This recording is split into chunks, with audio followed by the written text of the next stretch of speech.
Come on, big gold belt. Come on, y'all.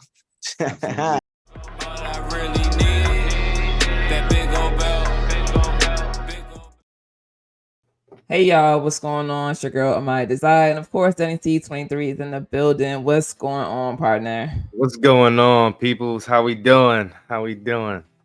We tardy, but We listen, are y'all, hard. it's not our fault, and we just appreciate you for rocking with us. We know we're gonna have a lot of questions and a lot of comments because these two episodes were very jam packed. So just bear with us. Of course, episodes air Thursdays on Peacock. Right now, we're doing two at a time. Not very happy about that. I'm just gonna go ahead and throw that out there because I really enjoyed having one episode at a time last season. I think that this whole binge culture is trash, but I I agree. digress. No, I So, definitely agree, man. Especially when these episodes are giving us so much, like it's so much to digest at one time. So I definitely agree with that, man. I agree. But let's dive into the fun episode 7. Okay. Now, I'm not gonna lie, this took me and threw me for a little bit of a loop. We got Uncle Phil and Aunt Viv going on vacation, much needed, right? And we talked about how this is something that she mentioned in the episodes previously about how, yeah, this restaurant dinner is cool, but like we've been stressed out. We need a getaway, we need time away from the kids. So, shout out to Uncle Phil for listening Come and on. for showing up for himself and his woman, right? For because he's showing up for the marriage. So Right. And the kudos. thing I wanted to point out as well is you said before, like he was doing things for him and not for her, but it was never the issue of doing things. He just needed to know what to do. She wasn't communicating. So now that he heard her, look at my man's making the right efforts. You feel me? Give Uncle Phil a brownie point, please. Give Uncle Phil a brownie point. But I ain't gonna lie, radical honesty probably helped him a lot.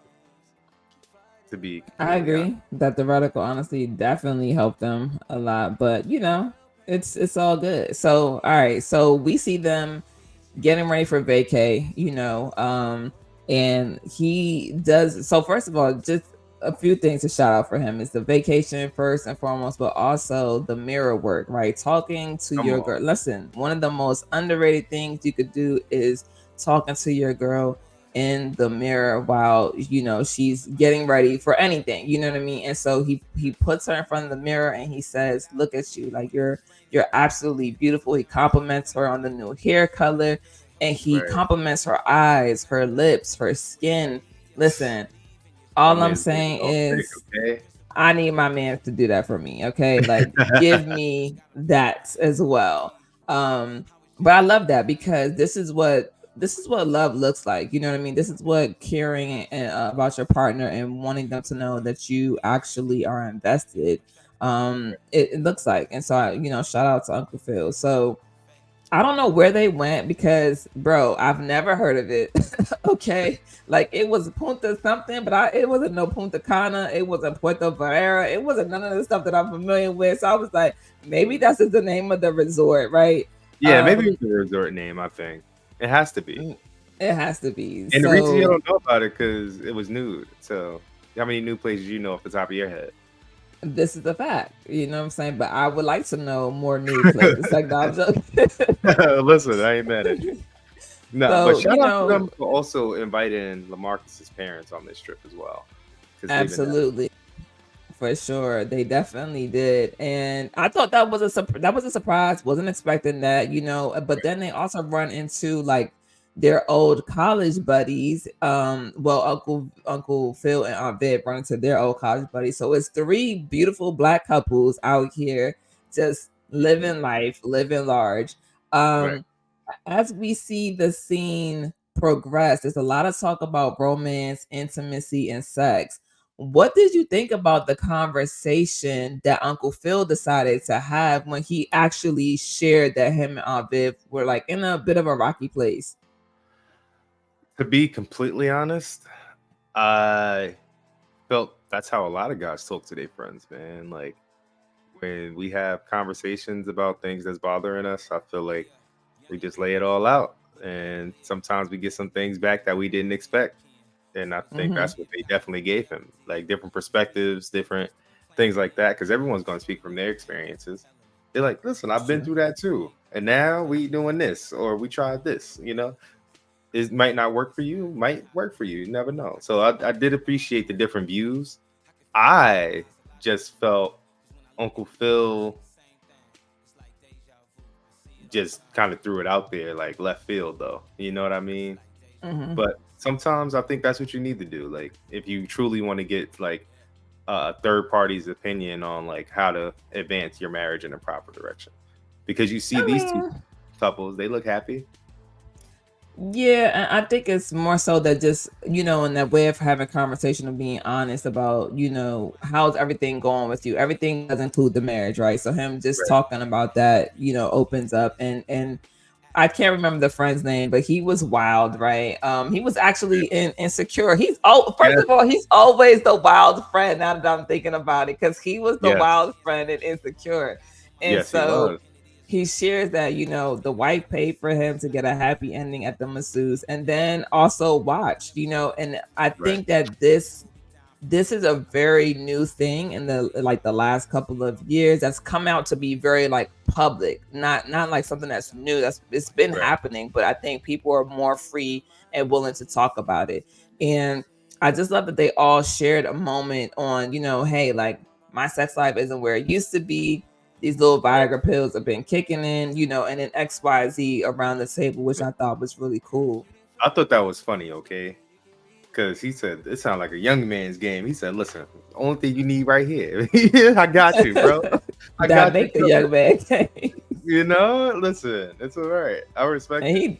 he definitely went down the list. He said Viagra, honey packs. He gave a whole list of things. My man Yes, was on it yeah. because he said my sex life needs to stay frequent and exciting. And like someone Right. said, he on everything. He absolutely is on everything. Listen, And so I agree.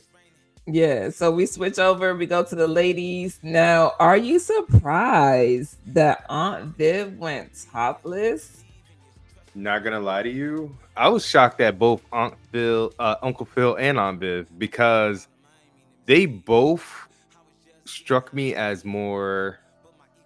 What's the word? I don't want to seem like they like sticks in the mud, but they are very. There you go, Tom. More reserved than most people, So when I saw the friends talking about, oh, this is the nude side, I thought Aunt Viv was going to try to leave. To be completely honest. Or I didn't think she would take her top off. But when she did, I was like, "Oh, Aunt Viv, go ahead, live your best life. Fuck them kids." I'm like, oh yeah. Listen, we cannot forget about FTK, because that is the motto when you're on vacation and you have children. I do not at the moment, but next time that we're on vacation, Denny, in the group, we all need to go do the FTK chant for sure. Listen, guys, we're getting a little personal, but we just went on vacation and I left my kids at home. It was definitely fuck them kids, okay? Like, it's all right. Listen. It's all right. It's all right. I love that Aunt Viv I love that both Aunt Viv and Uncle Phil actually took a moment to step out of their bodies, to get out of their comfort zone, to really just be on vacation and to be present in the moment. I think that is a very powerful thing, because a lot of people don't realize that you have to be present, like to really be inside of your marriage or inside of your relationship. You have to be present. You have to know what the other person is feeling, and you have to be open and vulnerable. So I love that they had this moment. And of course, old boy's wife is just sharing that she got herself a little young thing, a little 25-year-old, and that he knows all about it. About her, she was also in Ghosts Book 2, Power. And she sure was. She was the teacher who had the young thing. I'm like, damn, she always likes some young things, don't she? Look, they found the two toxic people from TV and brought them together. Like, you know what? Y'all do it. It works. It works. It really works. No, that's funny though, because when I saw that, I was like, okay, you just gonna fuck all the young niggas. Like, it's all right. It's all right. Trash, bro. Trash. Troublemaking couple for sure. So I love this. They are out here enjoying themselves, and we see a very fun jacuzzi scene. We don't know what happens. All we know is that the two wives are talking. Uncle Phil and old boy are across from each other, But Right. apparently the husband for the other couple finds Aunt Viv attractive. And she says, go over there and keep him some company. And she says, well, you go over there and keep Uncle Phil company. And so we don't know what happens. We can only speculate, right? But I'm sure some sort of flirting happened, maybe some kissing. It seemed like maybe some kissing happened. They I did don't some know. light petting. I think some light petting, as they say. You know, it Yeah, was yeah. definitely some light petting. They was. I don't think anyone got any fellatio, but I definitely think that they was rubbing and touching. So I think rubbing and touching, absolutely, for yeah. sure. And enough for the other couple to walk back to their room with Aunt Viv and Uncle Phil and say, what about a nightcap? And Man, I'm not gonna lie to you. The nightcap threw me because mhm, I was like, all right, this is where they draw the line. And they walked in there and I was confused. I was like, wait, yeah, y'all too comfortable too quick. Like, I was a little concerned. I'm not gonna lie to you. I was very concerned. And when they was like, it didn't walk right in. listen, what happens in wherever they was at stays in wherever they was at. So I guess they was in explore mode. And honestly, I kind of clutched my pearls a little bit because I wasn't sure what was gonna happen. But then we come down, a few minutes later, and they're like walking into their own room, and they say like, "I can't believe we almost let another couple coerce us." And I was like, "Ooh, Yeah. yes, thank you. I appreciate y'all holding Yeah. it down for us because I couldn't take it." They was seducing and scheming on this one. I ain't gonna lie to you, okay? Hello, they Because definitely were. they was plotting since they saw him in the lobby. I just feel that. They like, I damn, agree. I ain't know Viv had blonde hair now. She looking bad. Like, Phil looking good outside that suit. You know what I mean? Like, She changed it up on them. Changed it up on her. You feel me? So I'm like, okay. But I'm really glad though that they didn't commit it. Like, so maybe it was like a little voyeurism going on there. Or like, I don't know. I don't get the whole like seeing my partner with someone else to arouse me. Like, maybe if I get years into a marriage and then it happens to be that, but I can't personally say that I will be okay with that. Like that. Listen, you 30 years in, it's you gotta throw some dust, not dust. You gotta throw some glitter on it because it might be a little dust. Throw some water, like you said, some dust. That's what I was thinking about when I said that. You need to throw some glitter on it. You know what I mean? Make it sparkle. I don't know if I could do that either, but again, I don't know what 30 years of marriage is gonna look like for me. So when I get there, I'll let you know. I'll let you know. All right, listen. I'm down for the nudes. I'm down for but I think it's really just with me. I can't see another man touching a woman that's supposed to be mine. Listen, yeah, So moving on, I feel like I'm just saying, man. No, I listen, I get you. I totally get you. Yeah. But of course, Aunt Viv and Uncle Phil have left their lives behind, right? They left, Carlton and Will, and Uncle Phil left Omar essentially, and things are getting crazy. So the protesters are out and about, and they're getting more serious, chaining themselves to the bulldozers and whatnot. So Uncle Phil basically just suggests that they get arrested for trespassing. What did you think? What did you think about that? I think that was the least what they could have done. You know what I mean? Especially as we see how it progressed later on in the episode. Like, they should have all been arrested at the scene of the crime before it became a crime scene. You know what I mean? So, like, right. In my opinion, I feel Uncle Phil has always tried to do what's best for everyone involved. Like Carlton said in the episode as well. Like, and I feel like the people around, just like everyone else, like, they don't want to listen to what Omar has to say. They don't want to listen to what Uncle Phil has to say. They're just so against it. They're not understanding the opportunities that this project is really bringing to the community. That is the rundown part of the town. Like, keeping it a bean. Yeah, but also to be fair, we see later that Omar is not really for the people. So, does that change your perspective in any way? I don't think Omar's not for the people. I think sometimes you have to make the tough decisions to get people to see the bigger vision. Because right now, it's kind of like a crabs in a barrel mentality. Like, I understand these people are in the community. They have been in the community. But Omar grew up around the corner from the lot that he purchased. You know what I mean? Like, that part, I think people are missing. He's like, I want my community to be better. I want the people in my community to have a broader worldview, similar to like anywhere else. Like with Will coming to Bel-Air and understanding like now the world is his oyster versus thinking basketball was the only thing he had. I feel like that's what Omar kind of wants to do, and it's providing jobs, it's providing more property value to the area. Like that, those things matter.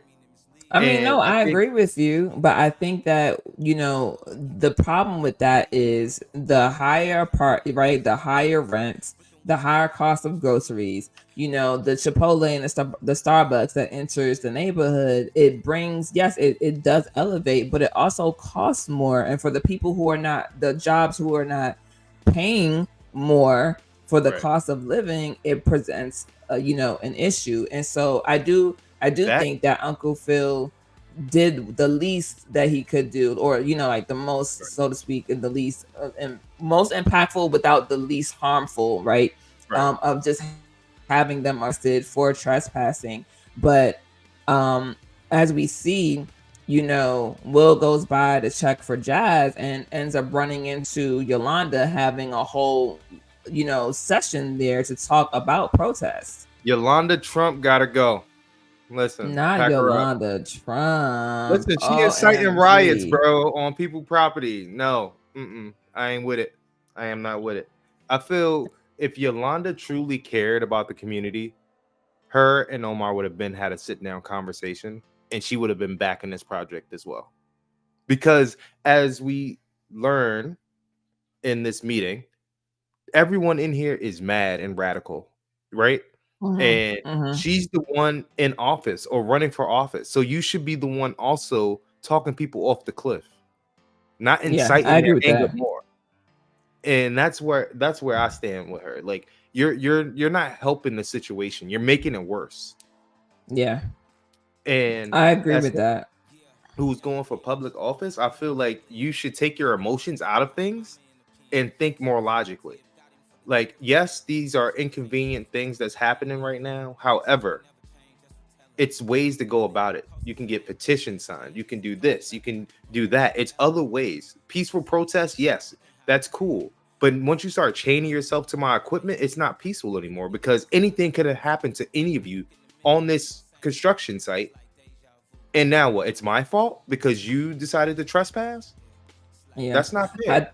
I do think that she is irresponsible for not actually calming the neighborhood, calming the people who are upset. And so I do 100% blame her, but also the people who decided to take it to this level, as things get crazy. And so, Jazz tells Will that he needs to leave before things get nuts. And you hear that last kind of comment that says like, it's time to turn up the heat, time to turn things up. And we don't know what that means, but we find out later. So, yeah. And of course, the boys, are Will and Carlton have this thing where they know each other. And so Carlton picks up after having this kind of just having a moment where in the kitchen, I think it is that, Uncle Phil is asking a question or something like that. But yeah, that's in episode 8. Okay. So I'm jumping. So, but yeah, I do think that they really do have conversations around this, as far as the protests are concerned. And I at least Jazz is trying to tell Will to stay out of it. We don't want him to get in any troubles, obviously, especially with not necessarily his past, but he's on a good path right now. So just making sure that he stays the course. So feel, even with that, that was kind of funny acting because Jazz, Uncle Phil tried, and he probably offered him more than what they was offering to other people. I'm not gonna lie to you, probably, absolutely. because I know how Uncle Phil do, man. Like he's gonna look out for his. And Jazz, whether you want to believe it or not, you are one of his now.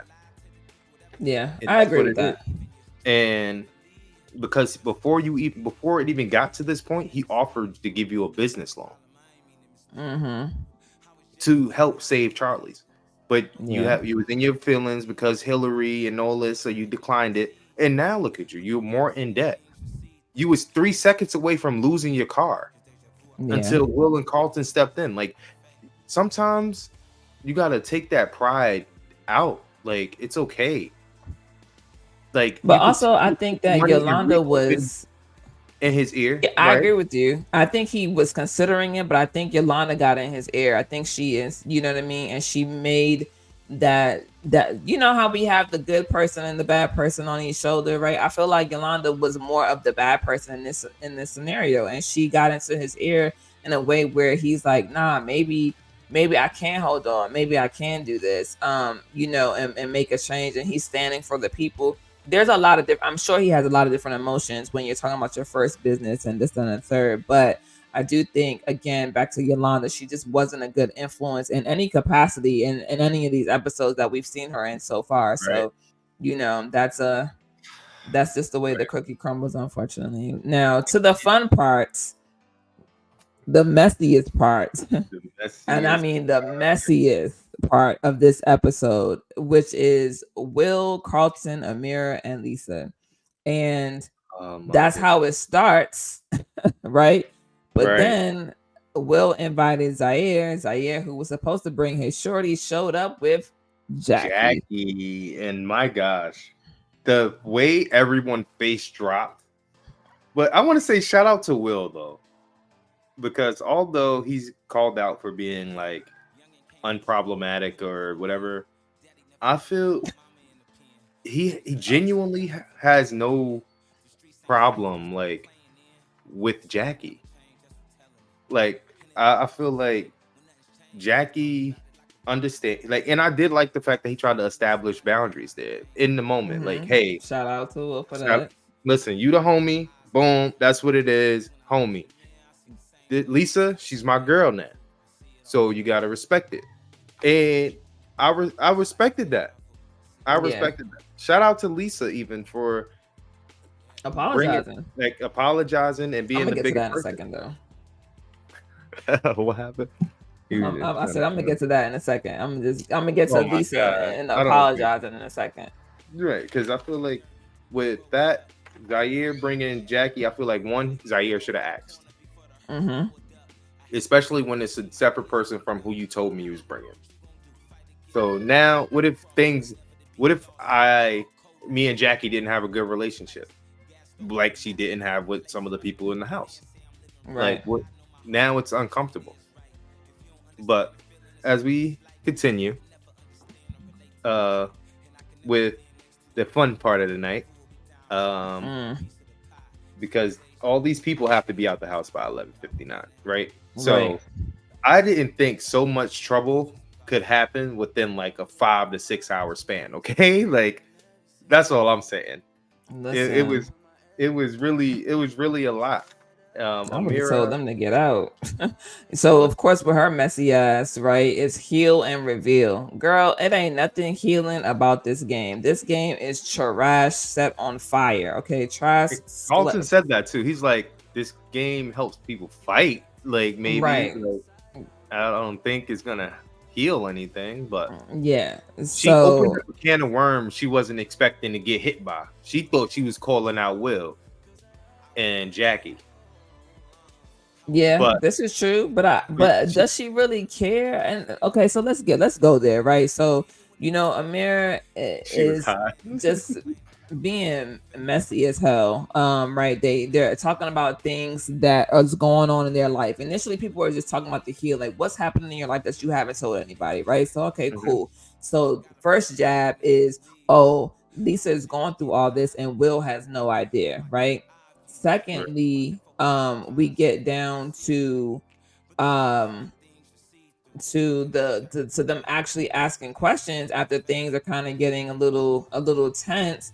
Now it's who did you lose your virginity to, right? And Carlton is like, And the thing is, and though, Carlton caught the stray because he just picked the freaking thing out the hat, out the jar. So it's like, can we just move on from this question? I don't blame yes, him because it's not relevant who I lost my virginity to. Like, why is that something that? What does that have to heal or reveal to you? Why do I have to nothing, reveal that? Like, it's nothing to nothing. be revealing.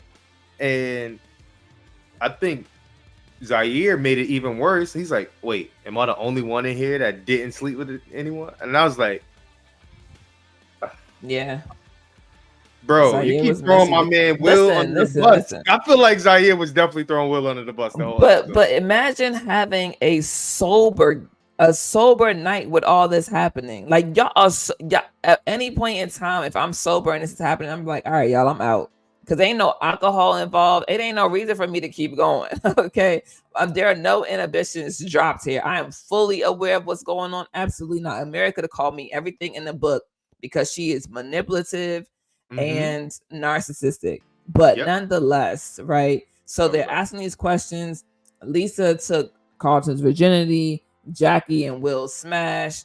And again, everybody is letting out all these secrets. And Amira just back here, just chewing it up, having a blast, you know. And until she found out that Lisa and Carlton fucked. It was like, it was so right. long ago. And Zaire again making it worse, talking about y'all black. I didn't even know black people gave it up like that. Y'all cousins, like, yeah, I was y'all like, cousins, weirdo. Yeah, Tone said just you a can't wait to weirdo. eat Amina up, Amira. Yeah. Listen, all I'm saying is she deserves to be. All right, you know what? Moving on. So we get into the bathroom, right? Lisa and Amira having a moment, and she asked for some. Wait, before we get there, okay. there, I didn't like how Amira came at Will. Once yeah. Because I felt they was completely overstepping boundaries, overstepping a lot. Like, first of all, it's none of your business. Second of all, it's none of your fucking business, Amira. Yeah. And you should be. I think she was really just grasping at anything or just taking out her frustration about finding about Carlton out on Will.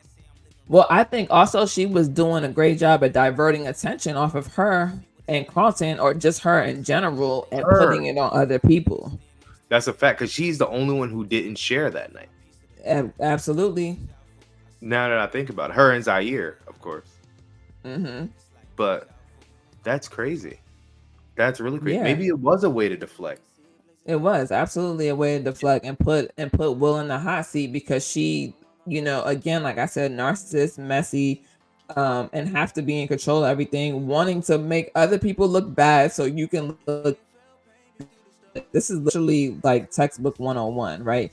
And so, like you said, her coming at Will like that, and what I'm even more upset with is Carlton and Lisa, right? Because Carlton, as much as Will and him get on and get at it, there's no way I'm leaving my family and out to dry, knowing that the good outweighs the bad. Like, what are we talking about here? Talk about it. And Lisa, she's not wrong. Like, what do you mean she's not wrong? So how long have y'all felt this way? Why haven't y'all told me?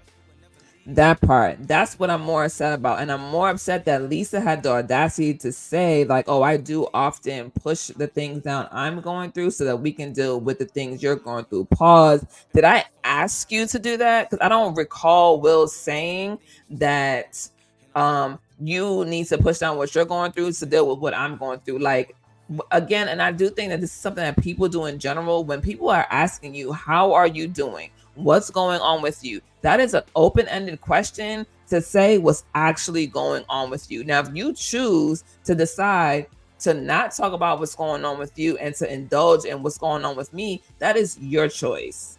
Right, that's a fact. So I'm not with Lisa on that, and I did not like it because. Go ahead. Go ahead, I'm sorry. No, I was gonna say you was that, eating up. Go ahead, finish your I'm thing. just saying, you know how we are. If me and you are dating, we're not having that discussion in public. We're gonna do that in private. Right, that's a fact. That's exactly what I feel.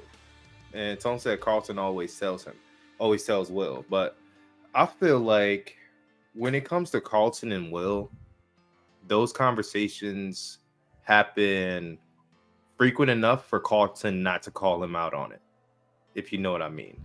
Yeah. Like, even though Amira could have been right about any part of that, it's not her place.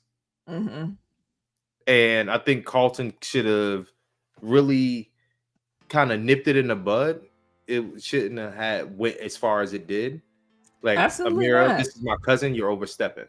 Absolutely not. I agree with that 110%. He should have shut it down, but I really do think that, and not in a bad way, right? Because Carlton is also coming out of rehab, so we have to take that into consideration. But you cannot want to be loved so badly that you let people talk to you and your family any kind of way.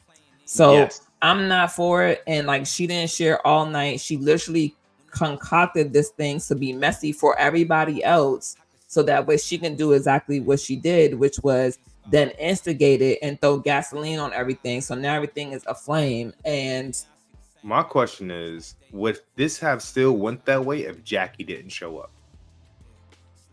That's a good question, because she did have an attitude about Jackie being able to stay. But like, girl, I agree with what Carlton said. If they're okay with it, we're okay with it. That's not our fight. You know what I'm saying? No reason for you to be up in arms about it.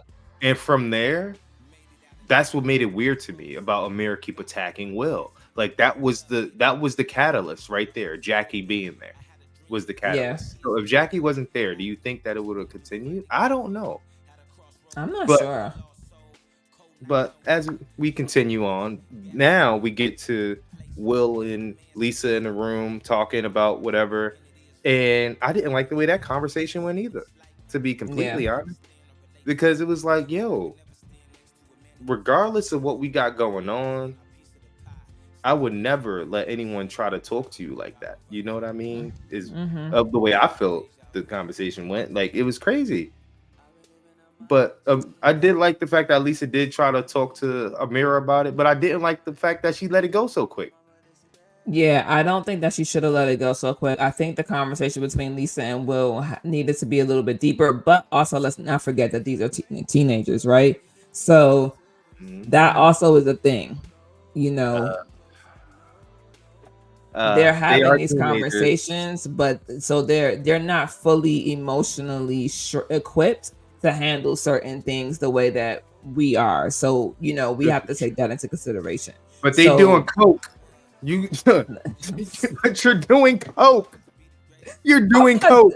I'm not doing this with you. Let's move on to the coke, okay? Because apparently your girl and listen, all of y'all in the comments who was like, "Oh, you going too hard on the mirror." Say something now. I dare you to say something now. I'm gonna go back to those comments too for 2-3 episodes ago, because we're gonna have that conversation. But listen, Miss Ma'am, all I asked you for was lotion, not cocaine. Okay, that's not what I came in here for. And unless cocaine make lotion, I don't want it. Okay, so what are we talking about here? Yo, I'm not gonna lie.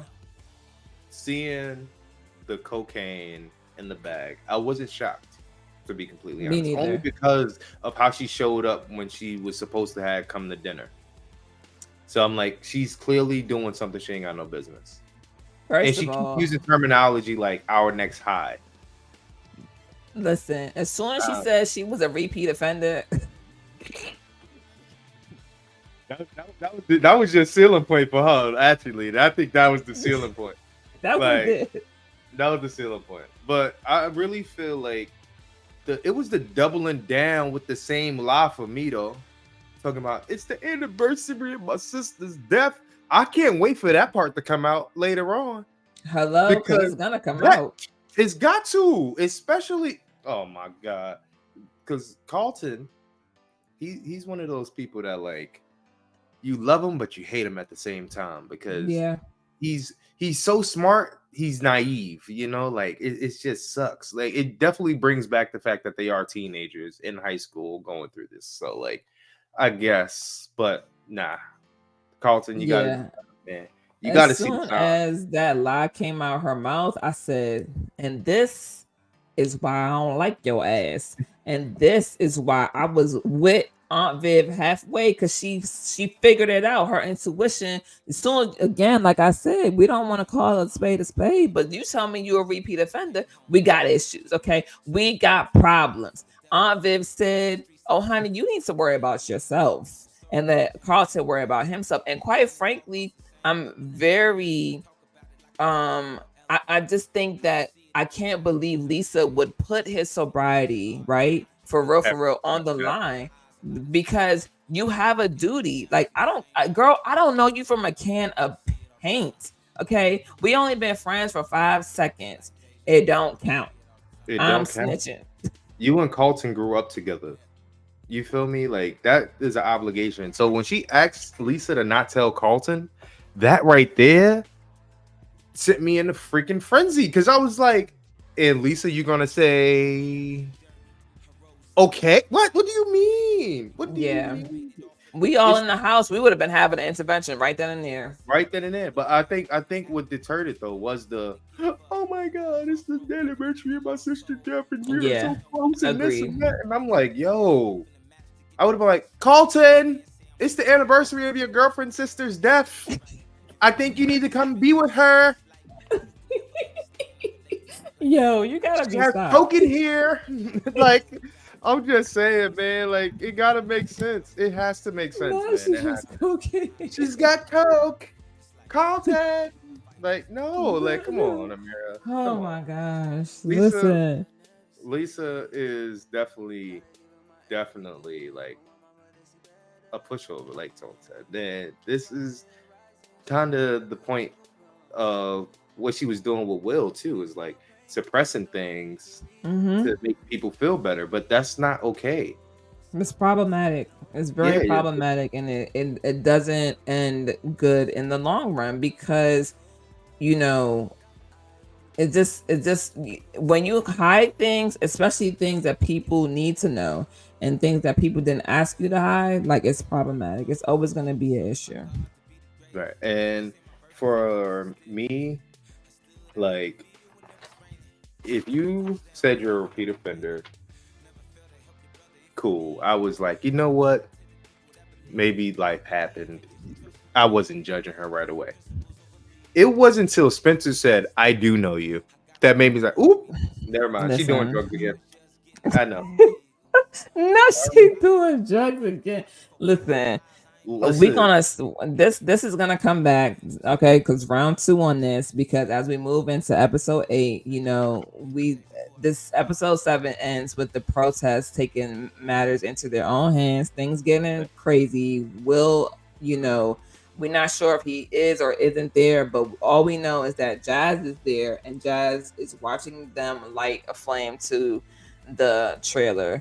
And we think to ourselves, this cannot be great at all. So as we move into episode 8, what were your thoughts on them setting the place on fire? Oh man, I felt so like bad, because, and not even for the people involved, I felt bad for Omar, because not only were they already losing him money, now they just set everything back. Right. And as we learn in this episode, that like in the original agreement with these investors, there were going to be a special allocated amount of slots in the new mall for minority-owned businesses. It was going to be a slot for people of the community to still get in and get their money. But they messed that up for themselves without even knowing. And that's the problem that I had with Yolanda Trump Porter, man, because she really like incited this riot that not only hurt another black man, but hurt the community. in the long run. I feel like that right there was so trash.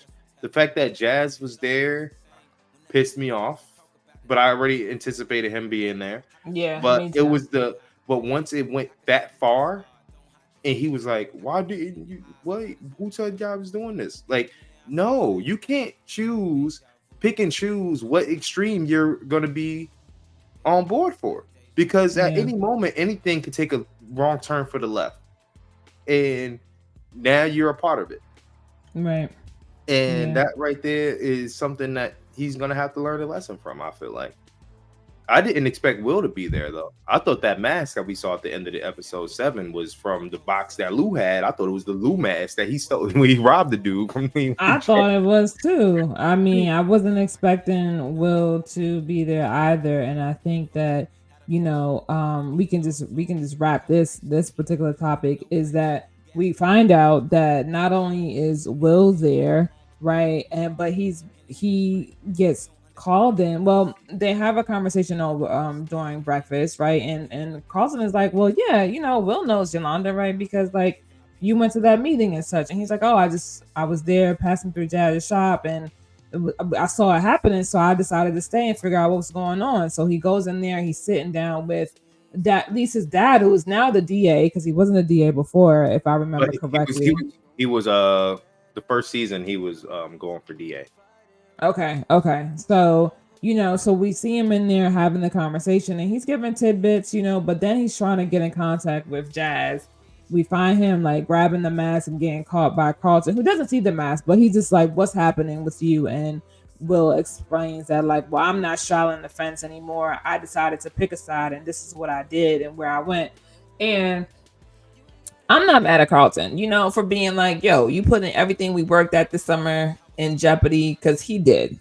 Right. But at the same time, do you think Will was wrong for showing up in that way? Yes. I feel Will was completely wrong because Carlton is right. You can do more when you have better leverage. Mm-hmm. Right now, you have no leverage. You just got out of something stupid when you moved here. Just to go back and do something else stupid that can land you in jail. So all of my dad's work is now for nothing because you want to do dumb stuff. It's not what you do, it's how you do it.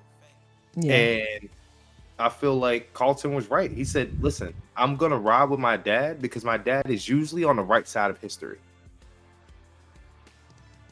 And I do think that. Yeah, and I do think that Carlton was right about that. And I think that Will is impulsive. As hell. Will is very impulsive. He doesn't think things through and he doesn't realize the repercussions and consequences of his actions until it's already in motion or it's already taken place. Right. And I don't like that for him. Like, to be as emotional as he is. Like, we just seen you have a healing episode with both your parents sitting down having a conversation. I thought that type of structure would have like grounded him a little bit more. You know, but it takes time because remember, it's still in repair. It's like ripping a hole in sofa, right? And you have to go in, and sometimes you can put the little piece over it, and like it just seals it, or you can go in and you can thread it. You know what I'm saying? Like all these kind of things take time. So he's still trying to figure it out and figure out himself. And I agree with Tone in the fact that he cares so much about what people think, and he's trying. And not even that. I will say this: he's torn between two worlds. He wants to be the guy that stands up for the community and doesn't change because he's living in this Bel-Air house with his Bel-Air family, but he doesn't know how to navigate both worlds in a way that actually makes him comfortable. Right. So I mean, because I think that Uncle Phil did that at one point, right? But now he's completely engulfed in the Bel-Air life because that's just where he's been. Once you get into something for a long amount of time, you become that thing, right? That's just like me. Because even with Uncle Phil, right? Yes, he is in corporate America. He is in these rooms with these people. However, he does not compromise on his blackness. Agree. He does not compromise on doing the right thing. And I feel Will is having like survivor's guilt or something like that, because even when he went to talk to Omar. He said, so you didn't turn down the opportunity to come to Bel-Air because the rest of your friends didn't, which was the realest thing ever. Because it's like, sometimes everyone can't make it with you. Like, that's the truth. Everyone is not going to be able to come up the ladder with you. But what you can do is make sure that you could let the ladder down for the next generation or for another person. You know, pay it forward somehow. And I feel, which is ideally what they're doing with Blackccess. Right. But they're not thinking about, but Will's not thinking about it as, hey, I should probably partner with Omar. Because if he would have decided to do that, I think he wouldn't have gone the radical route. Because you are in the best seat in the house to this conflict. Because you have a foot in both worlds. Your uncle is the lead counsel for this company, and your friend is one of the business owners who is about to get pushed out. And the crazy thing is, it wasn't even Omar pushing him out because his store is about to go to auction anyway. So you mad for what? You getting secondhand mad. He's not thinking about it logically. He's thinking about it emotionally, and also, you know, Jazz is his friend. So he's not sometimes you have to take yourself out of that space emotionally and really thinking about it logically. And as we see, it costs Jazz, and because we now know that Jazz gets locked up, you know, and so that in itself, it shows you the consequences of your decisions. You know what I mean? So that's an unfortunate side effect, but, you know, again, wasn't really expecting that, but it is what it is. As we continue to Uncle Phil and Omar, since we're talking about the situation, like, they sit down with the board of the investors or whatever, and they get presented with a new contract, and they take out all of the stuff for the community.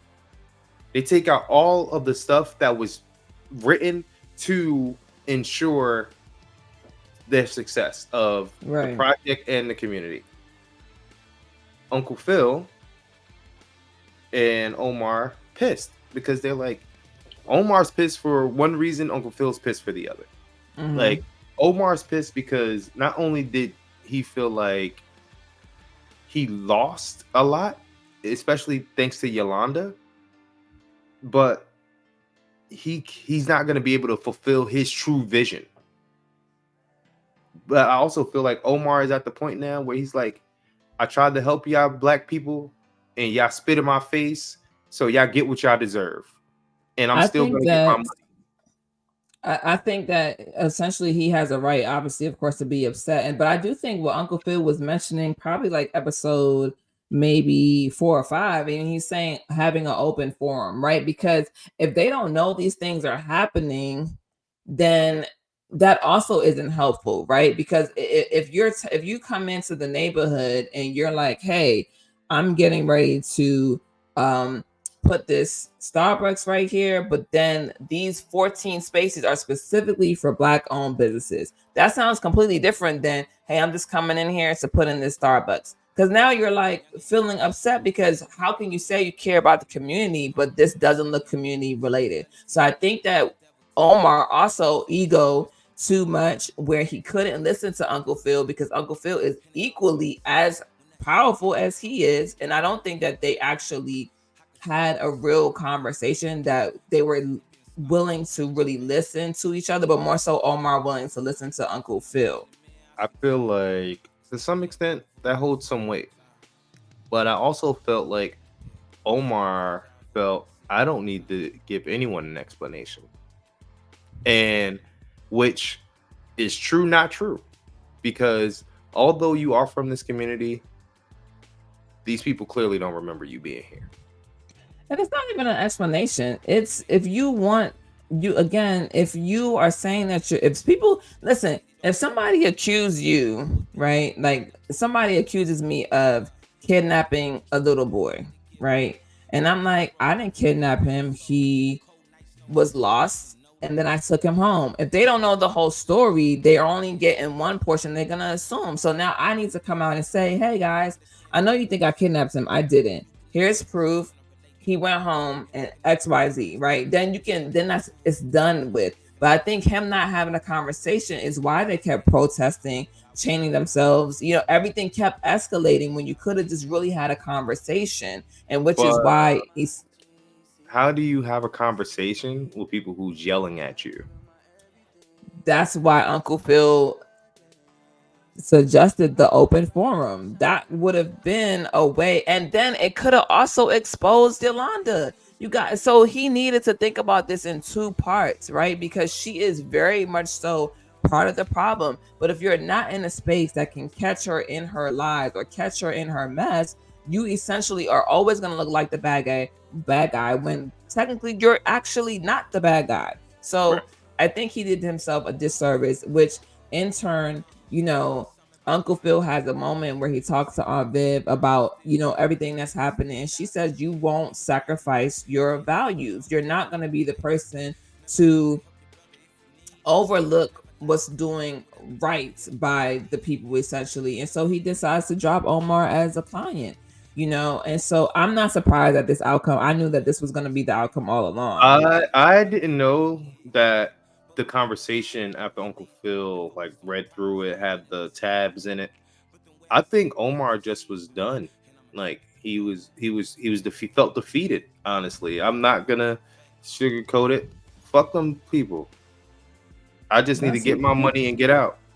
That's how he's thinking about it, because he's lost so much money already, tens of thousands of dollars, most likely, especially after the fire. Yeah, he probably definitely lost at least a couple. That could have ruined so much. It could have ruined the integrity of the land that the stuff was built on. It could have ruined the product that they had to buy in order to. So now they got to repurchase everything. Yeah, paperwork that was in that office that they set on fire. It's so much permits that they have to repay for.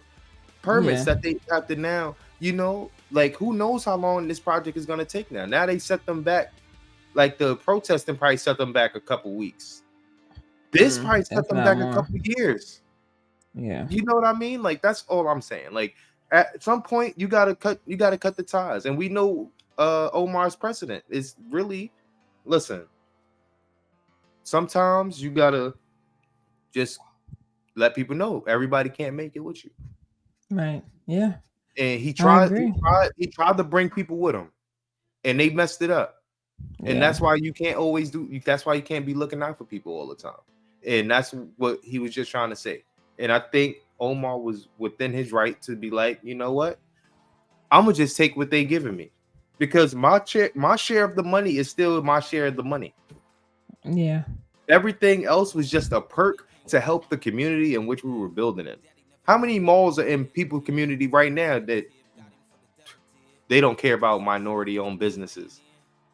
I mean, that's the truth, You live in California. It's none of the malls care about minority-owned businesses. Yeah. I think that, it's an unfortunate side effect, but it is what it is. Right. All right. Moving on. Let's go. Moving on. Let's go to some happiness. Some happiness. LaMarcus is out the hospital. Him and Hilary looking good, and they come to visit the house, come to visit the boys. And, they are supportive of the Blackccess and everything that's happening, but they are here for another reason. And drum roll, right? They asked the guys to be their groomsmen. What did you think about that? Honestly, I kind of saw it coming, only because they're in the show. And I just feel like all the main characters happen to be a part of everything that goes on. Ashley was already asked to be a bridesmaid, so or maid of honor. What was it?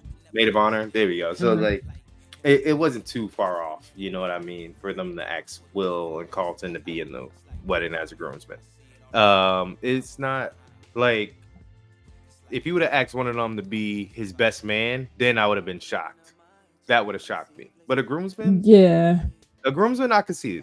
You know what? And he actually rocked with them. I get it. Yeah, of course they could be. They my little brothers now. You know what I mean? One thing I will say, even though Ashley didn't like LaMarcus, I like LaMarcus. He's not Jazz, but We don't Jazz know. doing dumb stuff out here. This is why Like LaMarcus was Jasmine. a better choice. and I'm shading Jazz this one time only because he did something dumb and I don't appreciate it. But anywho, moving on. Listen, With nonetheless, they they have that moment. They ask the boys to be the groomsmen. And then we see, of course, they also ask her about her entrepreneurship, like what's going on with her life, her brand, and this and that. And she says that she has a few things in the works. And then, as we see at her meeting with LaMarcus, and also he mentions that she's put everything on hold because she's been taking care of me. She's been by my side, and Right. so they go to this meeting, and this woman, whoever she is, because I don't know who she is, but Hilary hired her to get her things back on track, to get her brand back on It track. sounds Right? like an agent. She is given agent. That's what I was thinking. Yeah. And so she's like, we need to capitalize, his recovery, you being there by his side, which also puts her back in like this 1950s kind of state of mind, right? Like she's just here taking care of him, and they're gonna get married and live happily ever after. But what about Hilary's dreams? What about what her goals are? And so the things I had in motion already, like what happened with that? Like, and I respected it because Hilary is someone who is always nice, but she's never afraid to speak up for herself, which is something that is amazing. Because as we know in the original like Fresh Prince of Bel-Air series, Hilary was a bit of an airhead, like you want to call a spade a spade. So this one having a little bit more couth, a little more decorum, I like that, a little more backbone. Like it was really education, cool. A little more more, goal oriented. Yeah, I like that. We see her talk about these things, right? She's like, what happened to my cookbook? What happened to my cookware? What happened to all these things that I asked you about? And she's like, yeah, no, we're gonna get to that eventually, but let's talk about this wedding, and I think that I love Hilary for closing the book and saying like, yeah, no, I'm sure you can figure this out and earn your 10% because I hired you for that, not for this. Right. And I appreciate LaMarcus for reading the room too. You know what I mean? For not imposing, but for just being there, supportive, because he gave that look like, yeah, that's my woman. Like, yeah, he's like, you better be on your shit now, because he's like, hold up, she a boss. He said, I got a boss. That's the look he gave. I got a boss. Yeah, and I really like the fact that like LaMarcus even knew the things she had going on prior, because he was jumping into like, yeah, your family cookbook recipes and stuff. And I was like, look at my man's listening. He cares. Yeah, like he's truly genuine, and I like that for Hilary and for him. Like, because I feel like they both complement each other very well. I think they really do. The highlight of the episode, though, for me, it was definitely him serenading Hilary as she walked through the parents' front door. I mean, yes, but I'm gonna just say I hate Meet Me at the Altar. I hate Jagged Edge Meet Me at the Altar. Why? But Meet Me at the Altar in your white dress. We ain't getting no younger girl. We might as well do it. Like literally, we're getting dusty and old, so we need to get married. I don't like it. I said what I said. Oh, it sounded like you settling. It sounded like you settling. That's why you don't like it. Okay, I get that. But guess what? We ain't talking about that part right now. We talking about my man's showing up with the rose petals and the heart on the floor. He had a little voice too. I was like, come on, man. He was hitting them notes. She was like, "Ooh, come on! You got to give my man's his credit. You got to give my man's his credit." They did. Shout out to Uncle Phil and Aunt Viv as well. Like they were there. He said he asked your dad for this time. Like that was amazing to actually. I wish I could have experienced that conversation a little bit, but even though we didn't get that, I really like the fact that it was just a genuinely great moment. And like the way he got on one knee and re-proposed and basically gave her all the reasons of why he's want to do this is amazing. So shout What out do to you LaMarcus, man. what do you think about that? Wanting to do the wedding in a week, just them, just their families, and Martha's Vineyards. What do you think about this? I feel I'm in support of it only because I feel they are genuinely in this for the right reasons. And I feel I'm sorry, but I feel like that was something that could get Hilary back on track to focusing on her, Mhm. because if they were already married, it wouldn't matter for the business to be like, oh my God, Right. you Yeah. know what I mean? Like, now we're married, so what? Yeah. Get back to Yeah. work. And I think that was amazing. Like, that was Yeah. bold. I think it was very bold. I think it was very courageous, because that could have went either way. You I know, think it would have went. I think it would have been fine. I think because he listened, and she's not wanting this to be about the wedding, but she wants it to be about her business, her brand, her making what needs to happen. And I think that he saw that, and he saw the need to say, like, listen, this does not need to be a spectacle. I don't think he even wants it to be a I don't think either one of them wanted to be a spectacle. I think that because of who they are, it became a spectacle. And for him right. to see like her brand, her goals matter. And if this is gonna get us closer to one, we still get to be together, we still get to get married, we still get to have a beautiful wedding. They just not invited. And two, she gets to get back to what she needs to do for business. And I Indeed. really do support that. So I really love that a lot for them. Right. I definitely agree with that. Like, I feel like he, like you said, he read the room and he Mhm. acted accordingly, and you can't ask for anything better. Yeah, agreed. So let's keep. So as we talking about people relationships, let's talk about Oof. Ash and Eli. Like, Listen. my goodness, Ash and Eli. Mhm. So as we know, Eli identifies as non-binary and He, uses they. he, Mhm. they. You know, I can respect that. Uncle Phil and Aunt Viv, they still be on guard. Like, yo, nah, what's going on here? Uncle Phil was like, where you think you going with that short ass skirt on? You go change. And I honestly didn't know how I felt about that, because it was like, it wasn't too short Nah, per it se, wasn't. but I could understand because the outfit itself did look a bit more mature, if you get what I'm saying. I Like, it was think like that a it looks crop. fine. It was like a cropped top. It wasn't And too crappy. It was like just it but was like just enough. but think about the reserved Uncle Phil, okay?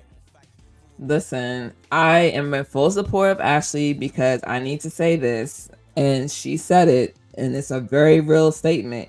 You weren't policing what Carlton and Will was wearing, right? Like, and most of the time, boys do not get policed What do by they what wear they're if it's wearing. appropriate? It doesn't matter. The It point does is, matter. It does matter. the It does point matter. is If Carlton that came outside with just a G-string on, Uncle Phil would say something. that's not the same, and you know it. You know But I'm that's just like saying. the extreme of it. But the point of the matter is, women get policed more than men do. Like, that's just what it is. You know They what I'm do. saying? But I love how Uncle But Phil was like, women are also more delicate than men are. Women are also more inclined to be attacked by a predator than men are. I'm just saying. I'm not And disagreeing so, with you, but I ain't going this. as a father, I feel Ashley was very disrespectful in her response. She said, "I don't dress for how you feel." I mean, she was disrespectful. I'm not gonna lie about that. She definitely was. But I loved Uncle Phil's. He said, Because what you looking at? Oh, I'm looking to see who you talking to, because I know it's damn sure not me. I was like, oh, I thought she was gonna get grounded with all that attitude. That was a lot. Listen, I'm not gonna lie. She better keep writing songs. Nah, she better keep writing songs. Keep writing songs is crazy. It's crazy business. But as we see, Aunt Viv comes down. She says, like, hey, listen, like, you were doing the same thing with Hilary, but like, just I'll be with them all day. Be easy. It's chill. Like, Right. she comes down in a sweater and some jeans. I'm not gonna hold you. That'll probably be me. I took it to she went to the far extreme. That's totally me. I'm like, oh, so this is too short. This is okay, cool. So I'm going all the way. Now Everything's covered. it just is what it is. The funny part was he's like, "You look beautiful, honey." She said, yeah. Goodbye. Like, it was just doing too much. But nonetheless, they get to the pool. The pool is empty, and we learned that Eli broke up with his boyfriend, right? Because he was going through something and the boyfriend just wasn't around. And I'm like, oh, okay. Swindle a little bit. Okay. I'm not gonna lie. Why did she just find out about you and the boyfriend breaking up? Well, maybe they haven't been talking. Who knows? Well, every episode that we've seen, Eli's been there. So that's not true. He only showed up in like episode 3 or 4. And then we didn't see them last episode, so that we're just gonna assume that they didn't talk. We're gonna assume they were together. No, I'm not assuming they were together. I'm assuming that the boyfriend and Eli were together at that time, and now that they're having a moment where they're like actually talking relationship stuff, because we haven't seen them talk relationship stuff before. We've seen them talk about music, right? But we haven't seen them talking about the relationship stuff. So now that they're sharing, he's like, yeah, I was going through something, and he didn't show up. He didn't have time for me, and then Ash goes into talking about how that's how she felt with Olivia. And they have a moment, which is, it's like, all right, cool, we're gonna take this, I see, but get your hand from around me, because like now you're getting me in trouble. And Aunt Viv is like, we need our own seats. Right. So, I'm not gonna lie though, like he was putting the arm around her, being mad comfy and cozy by poolside. Like I honestly, I felt Uncle Phil even more at that point. He's gotta watch you, young brother. I mean, yeah, well, we know that we gotta watch him, because after Aunt Viv does all that, we get them back to the house and whatnot. And he's now writing a song and singing about her, and she's like, oh, who is that about? What's his name? Guy? Right. Kyle, it's about you. Someone new. And the fact that it was about Ashley, and I wonder how Ashley truly feels. Yeah. Because she really was like, he's my friend. Mm-hmm. So like, I'm just wondering, like, how. Like, I understand Ashley like girls. But she like boys too. Do she like boys too? I thought she liked boys too. Remember in first season we saw her. I feel like we saw her like liking a guy, crushing on a guy at least. No, she was liking on Olivia. And talking to Hilary about Olivia. Okay. Well, I think that she wasn't sure. I think that she just likes both. I don't think that there was like a real distinction. So I'm gonna just say she likes both, but I will say that I think she felt a little uncomfortable, because I don't know if Eli made it clear that he liked people, like that he liked both girls and boys. So I think that is a little bit, I just don't want anything shady to happen, because then I'm gonna want to punch Eli in the face, which is where my mind kind of sort of was like, don't try nothing slick. The door is open. Keep it cute, okay? Or keep it on mute. It's like, nah, or exit the room. Or exit the room is crazy. I'm not gonna lie though. The song was kind of cute though. I like the little serenaded thing that they had going on with the trend of this episode. Okay, but I didn't like the fact that it did seem a bit ambushy. Like that's the part that I didn't like about it. But I agree. As we continue on, let's see who we got. Aunt Viv and Lisa, because she runs into Aunt Viv at the pool, and she's getting ready for work, but she has the baby bag and she forgot to drop it off because she was taking care of her little brother, because the mom seems to be sleeping all day and dad is at work all day.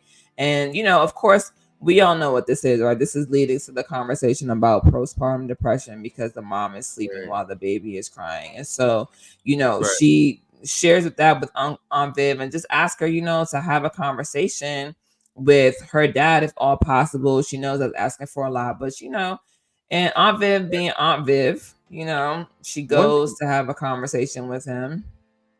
Aunt Viv is helpful all the time. Yeah. And Yeah. I appreciate the fact that she was willing to take that on. Yeah. I didn't know that Aunt Viv and Lisa's stepmom has had like a thing. They or had whatever. beef. Yeah, because Aunt Viv is friends with the previous wife whom passed away. Lisa's mom, right? So Yeah. the fact that Fred's new wife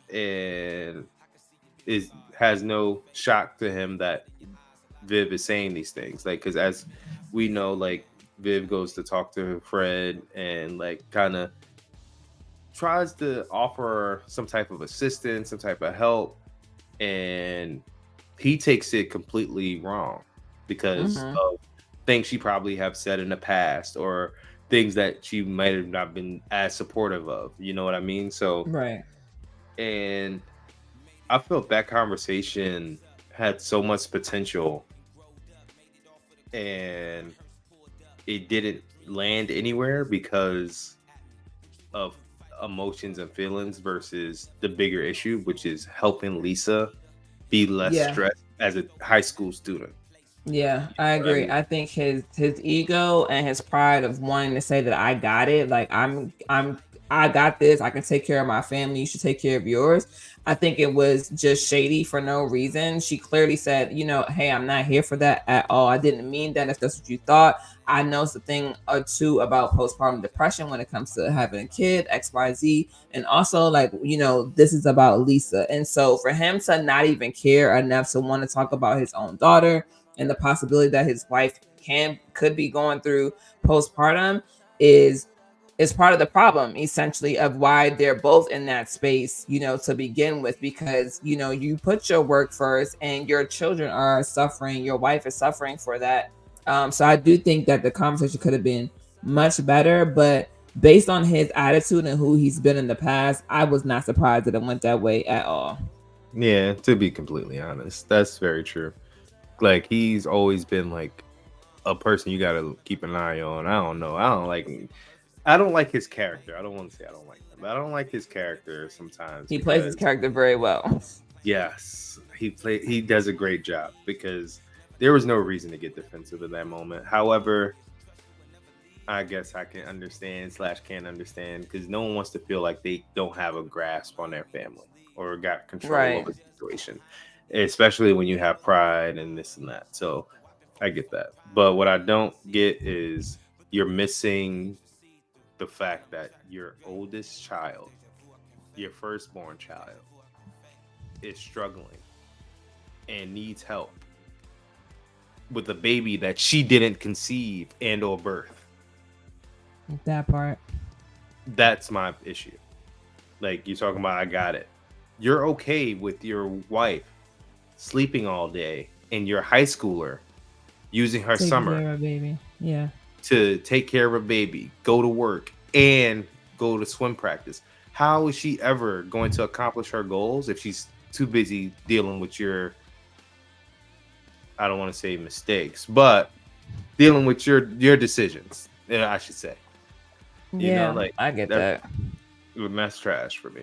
Like, I really hope that we get some type of development in that story. Hopefully Lisa does get a break because it's only right. It's only right. Yeah. Speaking of Lisa, man. Lisa and Will, man, they're sitting at the country club and talking because Lisa is just on a roll today with like getting her feelings out. And yeah, she is on a roll for sure. But I think she has learned from their previous conversation. And so she is broaching this topic with Will a lot different. So she proceeds to, go to Will, and you can tell that she's holding back something, and Will being more attentive, and I love this for him. He Let's see. tells the crew, like, hey, y'all, like, I got these cards. It's cool, so that they can have some privacy. And she proceeds to tell Will that she found the cocaine, okay, in Amira's bag when she went looking for some. She got cocaine in here. She got cocaine in here. Man, listen, y'all better stop playing with me. Listen, and and he proceeds to tell him, that she didn't tell Carlton. She just didn't know how, and she didn't know what that would do to his sobriety. But now she's essentially transferred the burden from herself to Will, especially knowing that they have the presentation today. It feels like, for me, I wasn't really sure what was going to happen. I love that they're having this conversation, though, because it is healthy for them to communicate, be open and honest with each other. And after he finishes, I think she tries to text Amira, I think, right? But she doesn't text Amira. Then Will runs into Amira. And before we talk about Will and Amira, I just want to say, initially when Lisa opened up to Will about this before the interview, before the presentation, I was a little upset because I was like, how distracted Will gets. You know what I mean? When things are going on. And to drop something this heavy on him right before, I felt was a bit inconsiderate. But I also could see that Lisa was kind of drowning in all of her stuff already. So this... Okay. I'm sorry. That's true, right? And all good. But we also know that, like, Will does know how to compartmentalize, because I feel like he's been put in situations where he's gotten bad news or he's had to deal with something and then go play ball, right? So we know that he can kind of sort of put things to the side for a moment. But I knew for sure that Will was going to say something to Carlton afterwards. Because he did not want to distract Carlton, and I don't think I had as much confidence in Carlton to be able to compartmentalize the way that Will does. I could see that. I can definitely see that. I can. Yeah. But we do see Will go see Amira. We do see Will, and he runs into Amira. She wants to go and give him, good luck to Carlton or whatever. But listen. This is like a real life Black interaction, because Black people can't hold their facial expressions. So he like, oh, you want to go say good luck, huh? Like, oh, so you don't know what I'm talking about, huh? Like, I felt like I was watching DMX for a second, or is that Juvenile? I think that's Juvenile. Nonetheless, right? It's like he's trying not to say it, but he's saying everything at the same time. But the thing is, though, he tried to keep it P and walk away. And she poked the bear and was like, go ahead. That's what you do. Walk away. Ma'am, I don't owe you anything. First of all, I don't owe you anything, and you got some nerve. It's the audacity for me, knowing that you hiding a coke, knowing that you back on your drugs, and you got some nerve to talk about me. Like, let me tell you about yourself. You need help. Okay, you need help. And then her playing that card, saying that, which is actually true in the addict world, right? Which is like, who you think he gonna believe, me or you? And I think for a second, Will definitely felt hurt, because he felt like he would choose Amira, especially being so wrapped up in everything that's going down. And I felt bad, because I feel like they need to get to a space where they can actually rely and trust one another, so that these types of things don't become a wedge between them. I agree. I feel like when Amira said that, I clutched my pearls. Okay, I was like, I don't even know who Carlton will believe. You know what I mean? And honestly, the way that Amira like came just showed her fangs even more. Like, it just like it was just the clause is out, and she wasn't taking no prisoners. She was like, you know what, this is Carlton is mine, and he's gonna be with me forever. I need him, and I want him, and you can't make me leave him. And that's like, it was given very much Psycho. Oh, it was given Psycho, but then it got even more Psycho when she ran into Lisa or went looking for Lisa. And, Right. Lisa hadn't gotten a chance to tell her that she talked to Will. And she's like, oh, I thought we were friends. I thought it was a girl code. I thought, Yeah, I thought you guilt tripping wasn't, what I'm her. saying, I could treat, yeah. And then had the audacity to talk about something. I don't understand why I expect you to stand up for me. And when you don't even have a backbone for yourself. And I'm like, you are really shooting you out here like just shooting shots. Like that's crazy to me. Yeah, All again back to making this about other people, deflecting. The deflection on this was deflection. crazy. Talk about it, and it's heavy deflection. I think that's the trend that I noticed once I did see that part is from the Mm-hmm. previous episode where she was deflecting on the Will about his stuff, and then this episode she's deflecting again, but it's like now you can kind of see her spiraling out of control because she feels she's losing a grasp on what she thought she had under control from the beginning. You know what I mean? So Right. that right there It was was completely crazy. it was completely uncalled for. Like, It was definitely uncalled for on both ends, on multiple ways. And I wish I could. I wish I could channel my inner Jordan right now, which is Jordan, the guy who holds his phone up and he's like, "Come here," because I want to do that to the audience, to all those people who are like, "Oh, you're too hard on the mirror. Come here." Like, yeah, come here and let me talk to you for a second. I want to know what you think now. Okay, go back in the comments because I'm gonna go in the comments with you. So go back in the comments and tell me what you're thinking. Okay, because now your girl out here spazzing on Will. This is her second time spazzing on Will. She's spazzing on Lisa. Okay, acting like she just knows what everybody's gonna do, and then has the audacity, right? I'm gonna get back to this in a second. Let's go over here to Will and Carlton, okay? Because now Will is over here ignoring his phone from Lisa, right? Trying to get their heads on straight for their presentation. I wouldn't And say of he was course, ignoring. I think he just put his phone down as he was. no, he declined the call. He wasn't Oh, ignoring her. He was preparing right, for the presentation, right? So he right. couldn't do both, right? But this is why I'm about to snitch on myself. This is why you have it so where your text messages pop up, you can't actually see the content of the messages unless you unlock your iPhone. Because Right. Carlton, why are you picking up my phone? He thought it was important.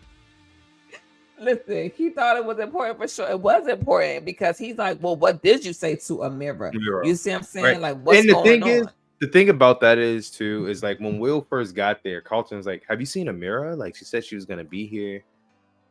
And that part right there is what kind of set everything in motion. Like Will couldn't even look at Carlton in that moment because he hadn't yet pushed it down far enough, especially after running Mm-hmm. into a mirror, you know. So it got Mm-hmm. brought back up. Like he was cool on the way through the little court, and then he saw her, and then it got brought back up. So like that right there, I felt was probably one of the hardest things Will had to do in this like Carlton and him relationship, I should say. Like for you to have this type of knowledge that could either hurt your cousin or help them get past something, you know what I mean? Like that, because you don't know which way they're gonna go. You don't know what Yeah. was the initial, especially coming in. You don't know what the initial triggers were that drove him to start doing drugs. Right. So it was definitely a lot to carry. So like, shout out to Will for even trying to be considerate enough to wait till after the thing. Presentation. Yeah. But I do feel like everyone does kind of take away people's ability to make those decisions for themselves a little bit as well. You Yeah, know? but when we're talking about drugs, it's a very tricky situation. I applaud him for being honest, but also saying like, "Hey, I was gonna tell you. I just want to tell you after the fact." You know what I mean? And it's not. And again, it's just being considerate because what if you want to go look for her? What if you want to ditch out on us? And as we continue on, right? We don't know what's happening because they introduce Will and Carlton, but only Will comes out. And so Right. I'm thinking, damn, what is going on with Carlton? And we see Will try to improvise, and he's being his funny usual self. And thankfully, we see Carlton, though he's like having a moment of panic. I think he figured it out. He's using maybe whatever Spencer gave him the first time around when he had this issue, and he's able to come out and he's saying, giving the other half of the presentation, and they blow it out the water. So Right.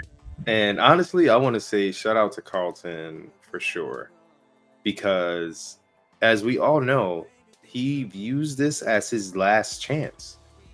So why would you want to ruin that over a girl?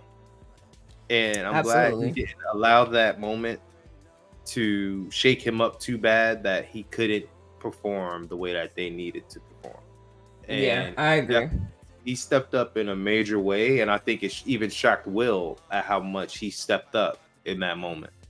Yeah, You he know what did. I I mean? mean, it was beautiful to see because you get to see his growth. You get to see that Carlton is actually 110% into his sobriety, and that he is not going to be swayed. And I'm really, really proud of him for that. And it just, to me, I hope that it inspires those kids who are having this problem with any sort of drug addiction, because you need to know that you can get through it and get past it as long as you stay the course.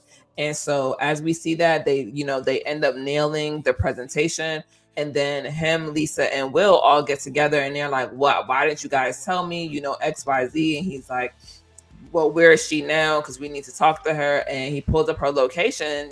She's having these flashbacks. She's at the pool having flashbacks about her conversations with Will, with Lisa, with Carlton. And in the midst of her, I guess, high, right? She's on a high. She falls into the pool, and they end up finding her. And Lisa and Carlton jump in, and they realize, because she's probably taking the cocaine, that the best thing to do, which is something that we've seen, right? The commercials about getting, what is it? Getting taught how to use, it's a Narcan, right? Like, to be Yeah, able to be somebody who walks around. yeah. Yeah. And so we see that happening. Will is calling the ambulance, saying that, yeah, she's 17. She's probably overdosed on cocaine, whatever. And my I just, goodness, the fact that it happened at the country club, I didn't like that even more because Carlton already has a rep. yeah. And now Carlton's girlfriend is the one doing cocaine on the premises and needed to go. Like it's just not good. You know what I mean? It's interesting. I didn't think about that because the area was empty. So maybe it doesn't get that impact. Hopefully it doesn't cause that The big of a ruckus ambulance and was impact. called. The ambulance was called. Yeah. So once sirens, and you know how they do, you could say no sirens, but they're gonna put sirens on anyway. They always Like, wear the sirens. you know, like they can't undo the silence. And plus, it's a bunch of white people. They nosy. They always nosy. You They black, you never always really nosy. lonely. It's always a white person there in your business, like waiting. Always in your business. Like, Always in your mind business. your business. Just mind your business, okay? Just mind your business. Listen, but I'm honestly really glad that they were able to get this in the open as quick as possible. Because if this would have lagged on longer, then the credibility would have been shot. Yeah. And that, I feel like, could have hindered Carlton as well, because who knows, maybe Amira would have tried to convince him to get back on his stuff, you know? Yeah. But I do know this is, as we wrap up this episode, here are my thoughts, and I'll ask you for yours. So my thoughts are questions, really. How does this impact Blackccess? Because as you said, it's at the country club, right? So if it's at the country club, it's possible that Q's going to hear about it, and he might think that Carlton is slipping. Do the kids still have jobs, right? Carlton, Will, Lisa. How is Aunt Viv and Uncle Phil going to react to this? Well, the family in its entirety, Ashley and Hilary included. So this portion alone in itself is just super impactful to the remainder of the season, that I'm just curious. What about you? For me, kind of have similar questions, but not more or less about them still having a job. Like that part, I don't think they put themselves at risk at anything because Lisa is technically a lifeguard and she did her job. I do feel Uncle Phil and Aunt Viv are going to buckle down more on Carlton in a way that he didn't expect, and that is kind of uncalled for him. But you did put yourself at risk by dealing with someone who's putting herself at risk. So repeat offender. Repeat offender, right? And then it's gonna really, I think Aunt Viv is really just gonna double down on her feelings in the beginning. You know what I mean? And she already left a sour taste by not coming to dinner. And then lying, and well, hopefully the lie, right, will help Carlton a little bit because she did say like, "Hey, my sister's death anniversary with Aunt Viv," and then she used the same lie again with Lisa. So hopefully the 2 and 2 put it together. Carlton's piss tests are still clean, so I feel like he shouldn't be penalized. But I hear what you're saying, though. I hear what you're saying. It's just what it is, you know. And for as far as Ashley goes, I feel Ashley is going to eat Amira up.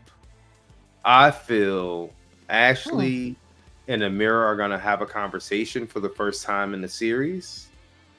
I do feel like Ashley might pull up on Amira by herself somewhere or somehow. Like, I don't know. I feel like that should happen because I feel the way that Ashley and Carlton has come back full circle with building their relationship again and doing a thing like they did for their parents' anniversary, that they're moving in the right direction. And Ashley loves her brother dearly, and she does not want anything bad to happen to him again. No, so, I agree. I feel like that might be a thing for real. Yeah, but and also let's not forget. Let's not forget Uncle Phil. You know, will he get Jazz out? How does this work now that Phil is no longer on Omar's side? Or Omar's side, but you know, now Jazz needs help, and he is technically kind of like family. So where do we go from there? And also, does Ashley like Eli? Does she even like boys? And how does she feel about Eli expressing to her that he likes her? And is Hilary all the way in this wedding that's going to happen in a week? Are we going to see anything pop up and pop off? You know what? Let us know how you're feeling in the comments, what you like, what you don't like, what your thoughts are. And again, back to all of y'all who thought I was too hard on Amira. Pull up on me now. Before we go, because you got all the smoke ready, I just hope Jazz don't pull a Dwayne Wayne at these people wedding, okay? And object. Ooh. And on that note, I'm gonna leave it there. That's a good way to close out. On that note, y'all know where to find us. Well, unless we late, but we love y'all though. Thank y'all for coming through. We appreciate y'all. And we'll see y'all next time. Peace.